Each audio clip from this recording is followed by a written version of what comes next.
Hi everyone, welcome to a new mini vlog. এইটা হলো রথযাত্রার আগের দিনের ভ্লগ।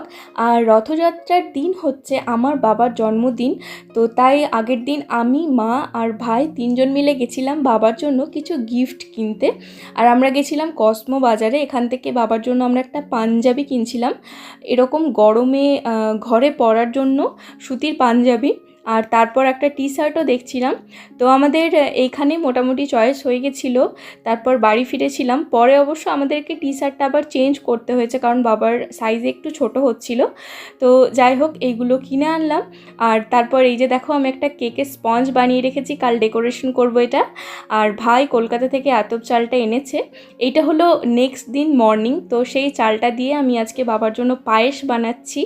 আর আরও অনেক কিছুই করেছিলাম আমরা এই দিনে, কিন্তু একটা মিনি ভ্লগে তো সব শেয়ার করা যায় না, বাকিটা আমি নেক্সট মিনি ভ্লগে শেয়ার করব। টাটা।